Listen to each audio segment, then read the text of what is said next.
iPad Pro 11寸第4代屏幕进水了怎么办？纯白的界面，屏幕左边有明显的水印，像这样的情况去4S店，它肯定会让你换整机，必定无疑。如果去普通的第三方维修店，它肯定会让你换整个屏幕。那么还有一种我们的修复方式，接下来跟随我们的镜头看一下整个的修复方式。首先薄片划开屏幕四周的边胶，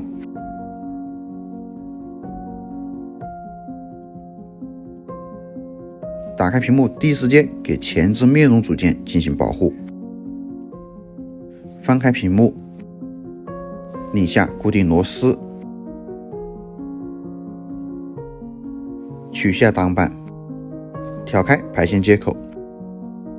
再把屏幕上的感光排线拆下，挑开背光灯排线接口卡扣，推出排线，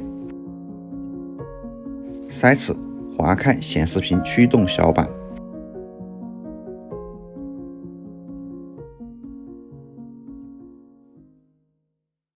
趁着屏幕上的温度，我们来把背光缓缓的撕下。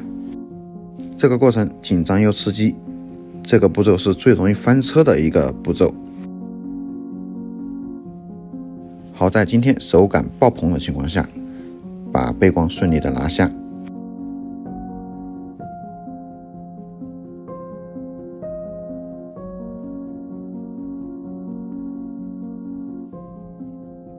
接下来把屏幕上的水渍清理干净，反反复复需要多次的清理。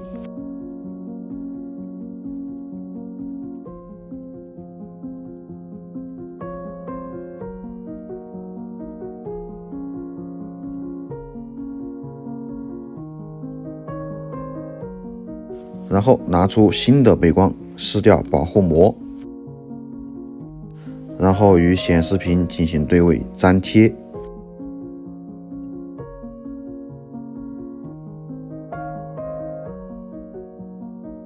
驱动小板重新贴回，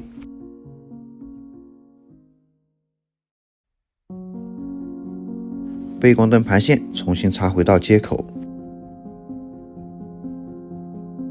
贴上绝缘贴纸，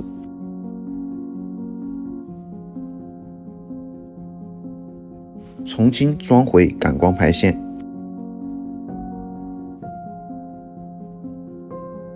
屏幕排线重新扣回到主板，装回压板，拧上固定螺丝，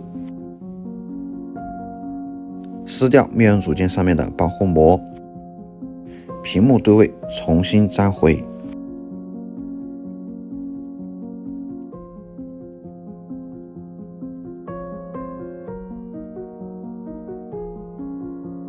修复已经完成，我们直接来看效果。同样纯白的界面，左边的水印已经完全消失，来到语音备忘录，纯白，没有任何水渍水印。然后再测试一下触摸，整个屏幕四周拉动，没有出现断触。